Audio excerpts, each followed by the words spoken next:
이단 신천지가 정치권에 신도들을 침투시키고 있다는 의혹이 여러 차례 제기된 가운데 과천시 의회 유정우 의원이 신천지가 과천시와 의회 공무원을 포섭해 지난 2014년 지방선거에 관여한 정황이 있다고 폭로했습니다. 민주화를 요구하는 미얀마 국민들의 평화적 시위가 군부의 무차별 총격과 폭력으로 인해 피로 얼룩지고 있는 가운데 기독교 사회선교연대회의와 한국기독교교회협의회 인권센터 등 범기독교계 단체들이 미얀마 민주화를 위한 기독교 행동을 결성하고 미얀마 민주화를 위한 지속적인 기도와 지원을 다짐했습니다. 지난해 석탄절부터 대형 교회 15곳을 중심으로 진행하고 있는 대한민국 피로회복 헌혈 캠페인에 6,800여 명이 참여한 것으로 나타났습니다. 15개 교회뿐만 아니라 감리교와 침례교도 교단적으로 참여하면서 헌혈 캠페인 열기가 높아지고 있습니다.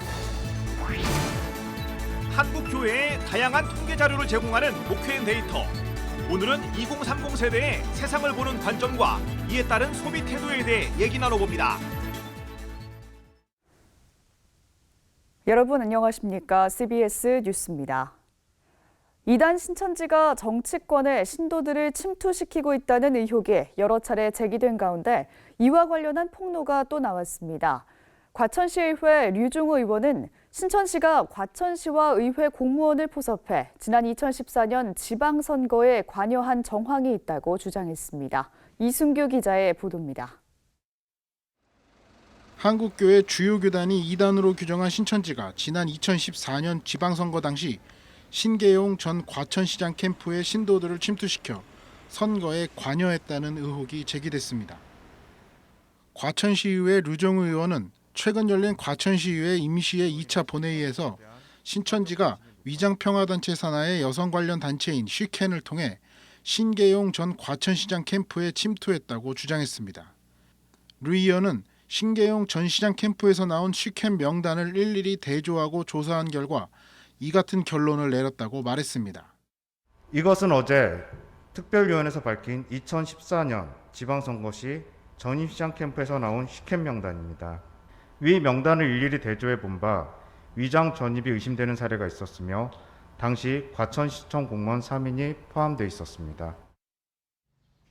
류 의원은 2014년 당시 쉬켄 명단에 들어있는 과천시청 공무원 3명 가운데 2명은 현재도 근무하고 있다고 밝혔습니다.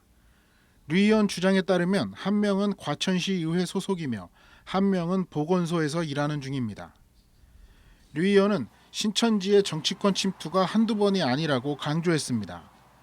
지난 2003년에는 신천지 신도가 모 정당에 가입해 특정 후보를 위해 활동하려 했다는 문건이 발견돼 논란이 일었습니다.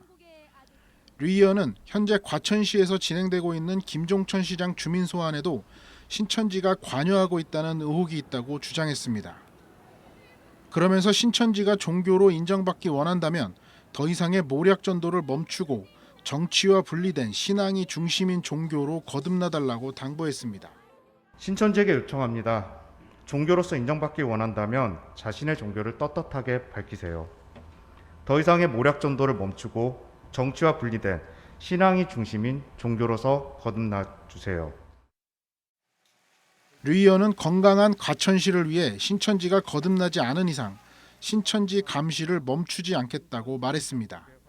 CBS 뉴스 이순규입니다. 민주화를 요구하는 미얀마 국민들의 평화적 시위가 군부의 무차별 총격과 폭력으로 인해 피로 얼룩지고 있습니다. 기독교 사회선교연대회의와 한국기독교교회협의회 인권센터, 교회개혁실천연대 등 범기독교계 단체들이 미얀마 민주화를 위한 기독교 행동을 결성하고 지속적인 기도와 지원을 다짐했습니다. 최경배 기자가 전합니다. 군부의 무차별 총격과 폭력으로 인해 무고한 국민들의 희생이 이어지고 있는 미얀마 국민들의 민주화 운동을 지원하기 위한 기독교계 목소리가 하나로 모아지고 있습니다. 기독교 사회선교연대회의와 한국기독교교회협의회 인권센터, 전국 목회자 정의평화협의회, 한국 YMCA 전국연맹 등 100여 개 교회와 기관, 단체, 그리고 230여 명의 개인들이 참여한 미얀마 민주화를 위한 기독교 행동이 공식 출범했습니다. 미얀마 민주화를 위한 기독교 행동에는 한국복음주의 교회연합과 교회개혁실천연대 등 복음주의권 단체들도 참여함으로써 미얀마 민주주의에 대해 한국 교회 전반에 걸쳐 지지와 연대의 마음이 모아지고 있음을 보여줬습니다. 이처럼 기독교 단체들이 미얀마 민주주의를 위해 하나로 모인 것은 41년 전 광주 민주화운동 당시 독재 정권의 핍박 속에 국제사회의 지지와 연대가 절실히 필요했던 역사의 기억이 있기 때문입니다. 41년 전에 안타까움, 분노, 거기에 머물지 말고 우리가 어떻게 미얀마의 민주주의가 이루어질 수 있는가를 조금이라도 기여하고 협력한다고 한다면은 그나마도 우리가 기독교인으로서 이 땅에 살아가고 있는 또 민주시민으로서 이 땅에 살아가고 있는 보람과 긍지를 좀 느낄 수 있지 않겠는가 생각합니다. 출범식에는 미얀마 청년도 참석해 정의와 평화, 민주주의를 바라는 미얀마 국민들의 절박한 마음을 전하며 지지와 연대를 호소했습니다. 현재 미얀마에서는 이렇게 밤낮 가림 없이 24시간 제대로 쉬지 못하고 군부의 후역에 시달리고 있는 미얀마 국민들은 끝까지 독재자를 반대하고 민주주의를 위해 싸울 겁니다. 그래서 한국 내 모든 단체에서 미얀마 민주주의를 이루기 위해 끝까지 응원해 주시고 전해 주시기 부탁합니다. 미얀마 민주화를 위한 기독교 행동은 성명을 통해 미얀마 군부는 쿠데타를 즉시 중단하고 민간 정부의 정권을 이양하라고 촉구했습니다. 또 우리 정부에겐 미얀마 군부로 흘러들어가는 모든 자금의 국내 계좌를 동결하고 미얀마 민주화를 위한 국제사회 합의를 이끌어내는 역할을 수행할 것을 요구했습니다. 아울러 미얀마 군부에 의해 연행되는 이들 중 상당수가 기독교 지도자들인 것으로 알려졌다면서 미얀마와 미얀마 기독교인들을 위해 기도하자고 호소했습니다. 기독교 행동은 출범식에 이어 미얀마 민주주의와 인권 회복을 위한 모교 기도회를 열고 마음을 모아 기도하는 시간을 가졌습니다. CBS 뉴스 최경배입니다. 한국교회 총연합이 미얀마 군부의 무력 진압을 강력하게 규탄했습니다. 한교총은 오늘 미얀마에 민주주의의 봄이 오길 바란다란 제목의 성명을 내고 폭력은 어떤 경우에도 정당화될 수 없다며 한교총은 미얀마 군부의 국민에 대한 무력 행위를 반대하며 국민적 합의에 의한 민주정부를 통해 속히 안정을 찾게 되길 바란다고 밝혔습니다. 이들은 특히 미얀마 국민의 안전이 확보되길 바란다며 국제사회와 종교계의 미얀마 평화 안정을 위한 협력 등을 강조했습니다. 지난해 성탄절부터 대형 교회 15곳을 중심으로 진행하고 있는 대한민국 피로회복 헌혈 캠페인에 6,800여 명이 참여한 것으로 나타났습니다.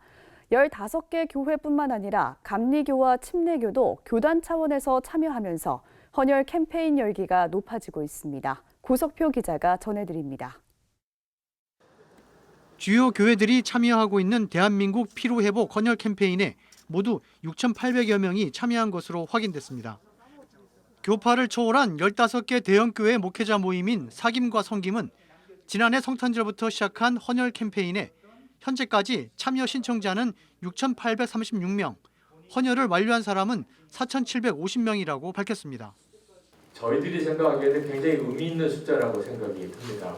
그리고 대부분이 이제 고난주간과 부활절을 계기로 해서 교회들이 헌혈을 하겠다고 하는 일정을 잡고 저희들은 이미 이제 한 6번 정도 격주로 헌혈을 지금 하고는 있는데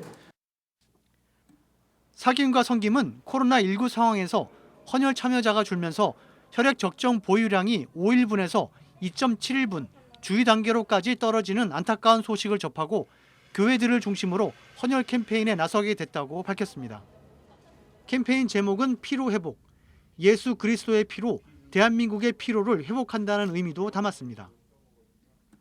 헌혈 캠페인은 15개 개별 교회를 넘어 감리교와 침례교 등이 교단 차원에서 캠페인을 진행하고 있고 기아대책과 월드비전, 성동구청 등 NGO 단체들과 관공서에서도 참여 의사를 밝혀온 상태입니다. 이에 따라 주최 측은 부활절까지 진행하려던 캠페인을 오는 5월까지 연장하겠다며 최대 2만 명까지 헌혈에 참여할 것으로 기대했습니다. 앞으로 캠페인에 참여하는 숫자는 훨씬 더 많이 늘어날 것으로 이렇게 생각이 됩니다. 대한민국 피로는 회복되고 또 그리스도인들은 성숙해지고 대한민국 국민들은 행복한 나라가 되었으면 좋겠다. 이런 것들이 저희들의 기도면서 또 하나의 작은 바람입니다. 아울러 이번 캠페인을 일회성이 아니라 해마다 진행하는 캠페인으로 자리매김할 계획이라면서 한국 교회와 교인들이 더 많이 참여해달라고 요청했습니다. CBS 뉴스 고수표입니다. 대한예수교장로회 통합총회가 오는 25일 전국 노회장 등을 초청해 한국교회 회복을 위한 기도회를 갖습니다. 이번 기도회에서는 코로나로 어려움을 겪고 있는 2,300여 곳의 자립대상 교회에 구호금을 전달할 계획입니다. 또 코로나 퇴치 자립대상 교회와 소외된 이웃 등을 위해서 기도하는 시간을 가질 예정입니다.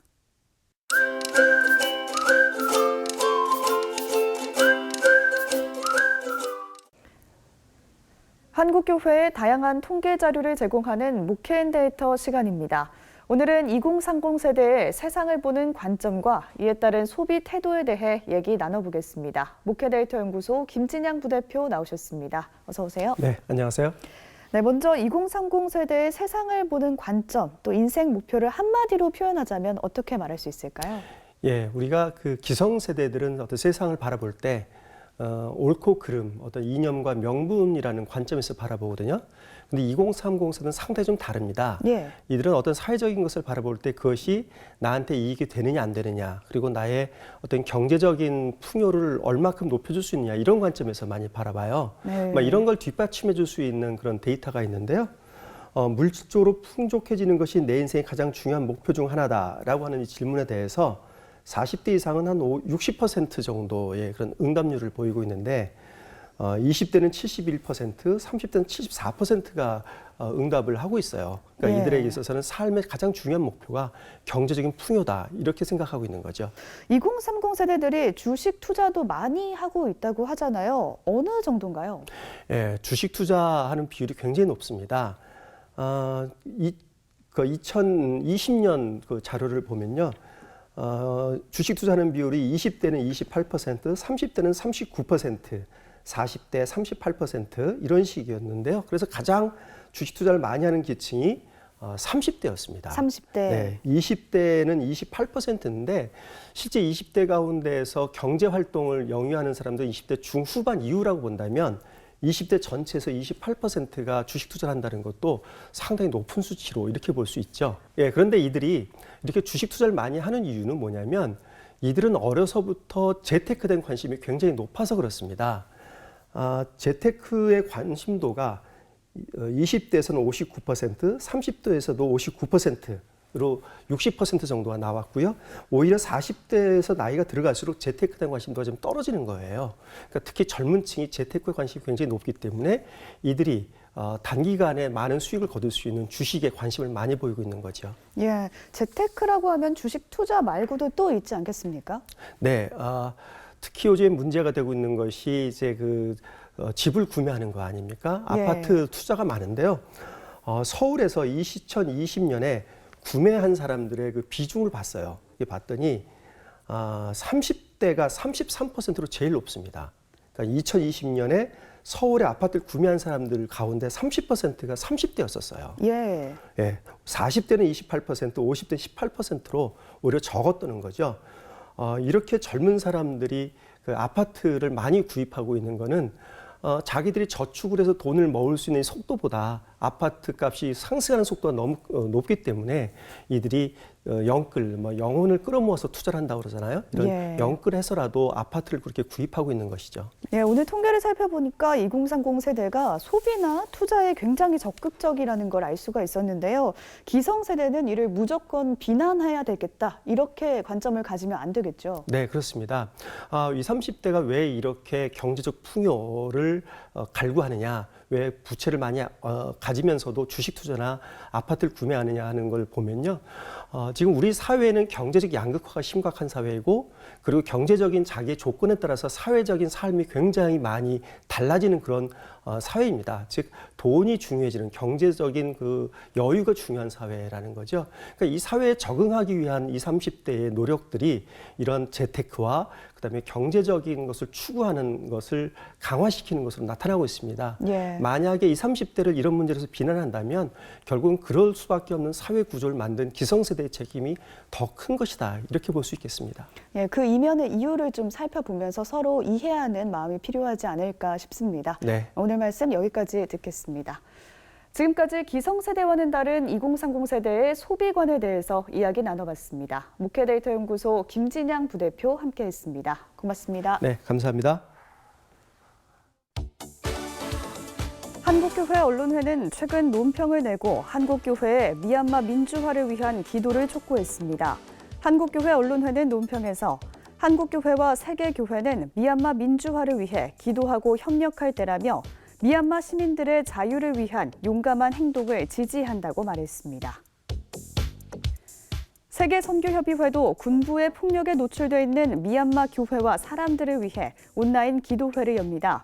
기도회는 우리 시간으로 오는 25일 새벽 1시 15분부터 2시까지 45분 동안 줌을 통해 진행됩니다. 청주 성동교회와 청주시가 도심 주차난 해결을 위해 주차장 개방 협약을 체결했습니다. 청주 성동교회는 청주시와 주차장 개방 협약을 맺고 매주 수요일과 주일 교회 예배 시간과 일부 행사를 위한 시간 외에는 교회 부설 주차장을 상시 개방하기로 했습니다. 대한예수교장로회 합동총회가 지난해에 이어서 최신판 총회 강도사 고시 문제집을 발간했습니다.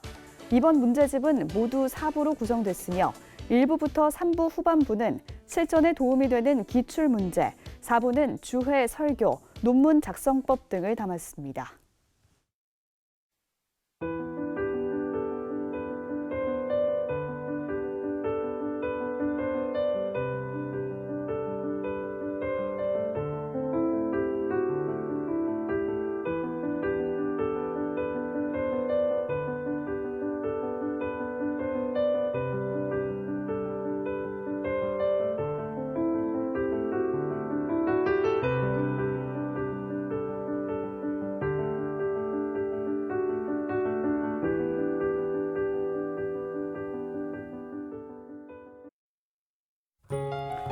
내일은 전국이 대체로 맑겠습니다.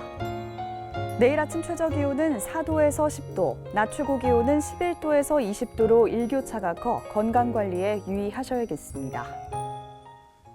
이상으로 뉴스를 마칩니다. 함께해 주신 여러분 고맙습니다.